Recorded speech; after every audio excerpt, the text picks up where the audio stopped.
My name's Kenneth Todd. I'm from Dunedin and I'm 62 years of age.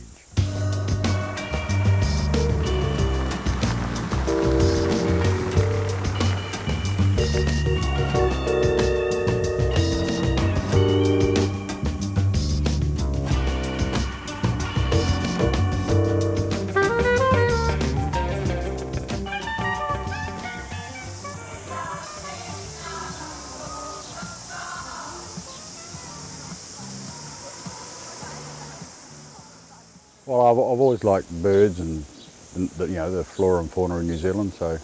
And I saw this as a little haven, and I could see that it could be a great potential. And for people, they can camp with the birds and get to see them in real life instead of on the television or in books or anything like that.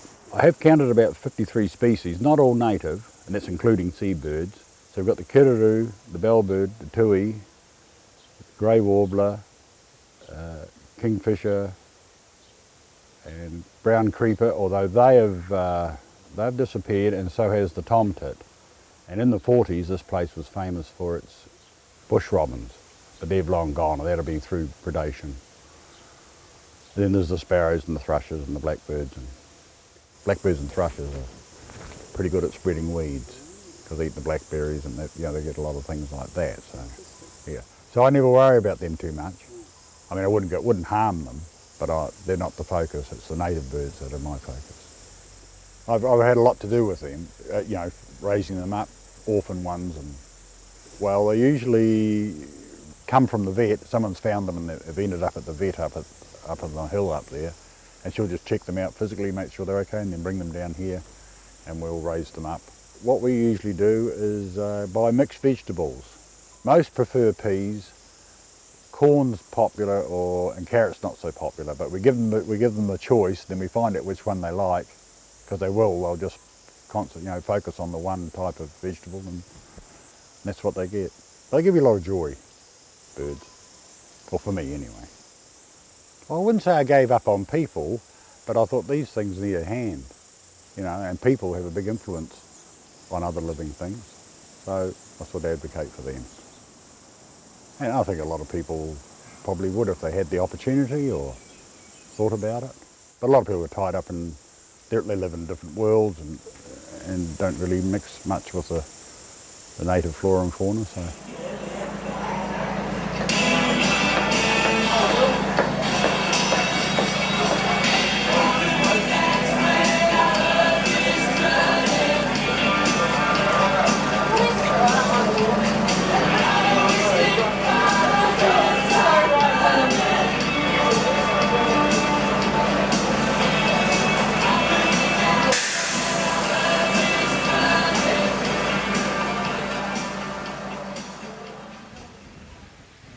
It's quite an important piece of coastal bush here.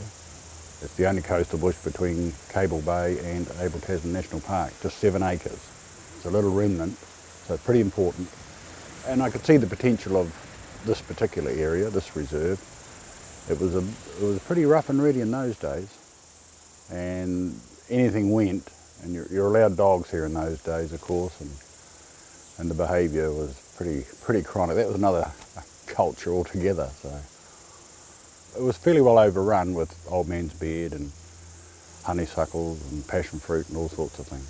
So the first year we concentrated really on the getting rid of the pests, plants and animals out of the existing bush here. Rats, there was rats for heaps of them, so we had to get that under control as well. Yeah, feral cats, stoats, rats, and there was a poisoning program as well for possums. I don't know if everybody likes 1080, but I think if we never used 1080, I don't think we'd have a lot really in our native bird species to look at, really. Yeah, so birds have always fascinated me, because I think birds seem to be free. They're able to go wherever they like, really. And they don't seem to have any housing problems. All their housing's affordable. It's only about 6 sticks in case of the kiraroo. So it's a bit haphazard. And that's interesting to watch them nest building. Sort of get a few sticks established, and then one of them will go away and bring back more material, and you'll watch him break it off sometimes, or he'll actually select the stick and break it off, take it over to the nest, and the bird on the nest will grab it and just throw it on the ground because it obviously wasn't up to standard, so off he goes and gets another one.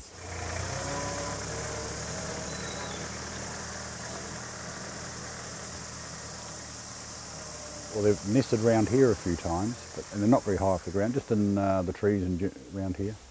Actually, one year we had one in a pine tree, and a girl, climbed the tree and was patting the bird sitting on the egg. But then the boys came in through pine cones and the egg fell out, and it all ended up a bit of a disaster. But, you know, that's how dedicated the mother bird was. She didn't move from the nest. So all those little things you see now and then, you know, that you'd never see or even think of, you know, just little wee quirky things.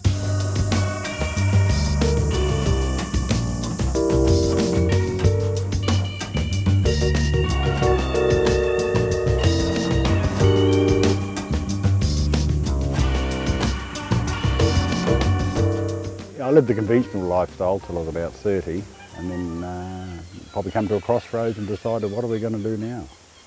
And I didn't really like the 9 to 5 much. So, and plus, the last job I had when I was living conventionally was looking after dementia patients and so forth. So when you look at some of those people, I thought, no, there's got to be a bit more to this than staying on the farm all your life and then ending up there, you know. I sort of identified with that and thought, well, no, I think I'll do something else. So this is what we did. We could have bought a house in New Plymouth. I was living in New Plymouth at the time. Or we could have bought the mobile home, so we bought the mobile home. It'd been 1983. And we've been off the grid since 1983 as well. So. And that was built in 1952, so it's about 2 years older than me.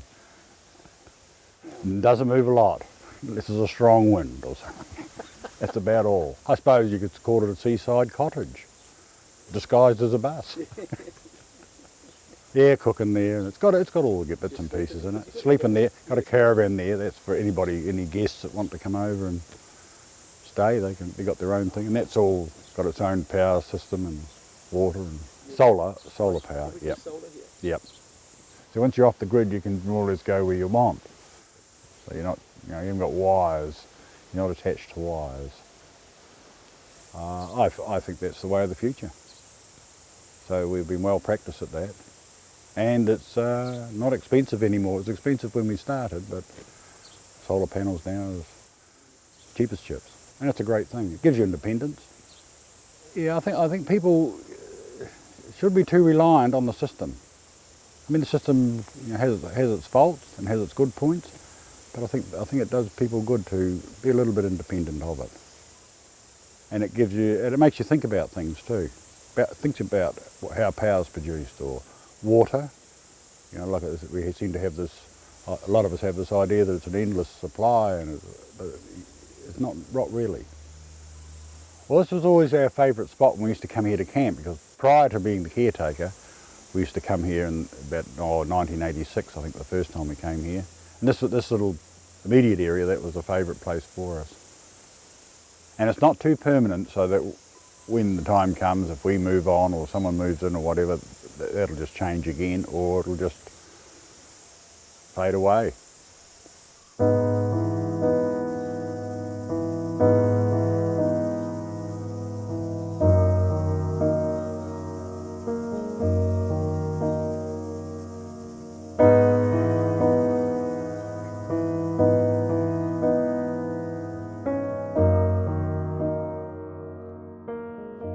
I'm the first one that's actually lived on site, the first caretaker. The rest live down the road, and it's a little bit awkward for campers. When there's no one here they can talk to if something's not right or whatever. So it's a lot easier if you're on site. When I first started, well, I don't know, you might have got 3,000 people, and now it must be up to, well, this year, possibly 16,000 people. So, that wasn't really intended, but that's the way it's evolved. I mean, that's just how the place is. Things just evolve. So there's no plan. I'm one day at a time. I mean, you know, okay to have plans and all the rest of it, but you've got to be flexible when you've got plans. So that's the way we operate. Oh, let's go to a commercial break. Well, it's someone. Hello there, Mark. How are you?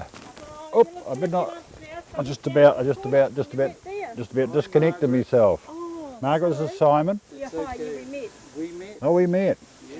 Sorry, I'm interrupting. Right home. I just have to do a bit of business. Yeah, yeah. That's right. I'll leave you with that. I don't need a receipt. I'll give it to you next time you come. Would that be all right? Yeah. Okay. Catch you later. Righto, so okay, Margaret. You haven't Hang on. changed your mind, have you, Margaret? No, come on, don't be bashful, girl. Sorry? Got your card there. You've got my card, that's true. Well, what I might do is probably do a bit of pest control.